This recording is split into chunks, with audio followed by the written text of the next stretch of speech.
ભાયલી construction site પર બિલ્ડરની કારથી 5 મહિનાની બાળકીનું કરુણ મોત, અકસ્માત બાદ બિલ્ડર ફરાર।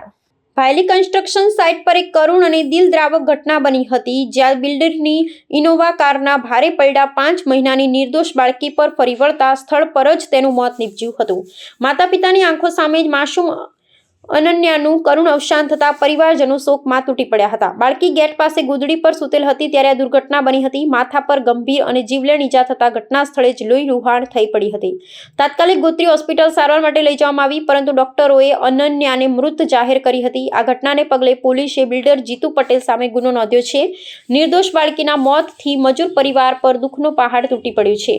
ડીવાયએસપી મિલન મોદીએ નિવેદન આપ્યું કે આરોપી બિલ્ડરે પોતાની ઇનોવા કારથી બાળકીને અડફેટે લીધી હતી અને અકસ્માત બાદ સ્થળ પરથી ફરાર થઈ ગયો હતો। હાલ આરોપીને પકડવા માટે પોલીસની અનેક ટીમો તાત્કાલિક કામે લાગી ગઈ છે।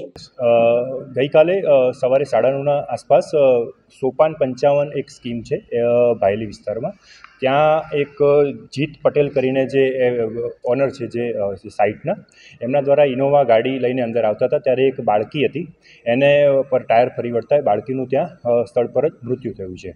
અને આ જે એક સ્કીમનું નામ છે સોપાન 55, એ ભાયલીમાં સિચ્યુએટેડ છે અને એના જ ઓનર હતા જીત પટેલ।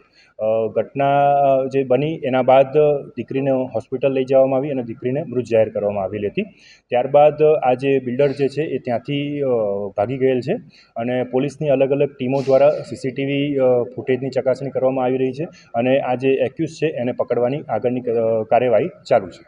દીકરી શું કરતી હતી? જરા ગાડી ક્યાંથી લઈને આવ્યો? દીકરી શું કરતી હતી? હા, એ વખતે દીકરી ત્યાં સૂતેલી હતી અને આડી પડેલી હતી, એટલે આ જે બિલ્ડર જે છે એ અંદર ગેટમાં એન્ટર થતેલા ત્યારે જ એના પર આ ટાયર એનું ફરી વળ્યું હતું।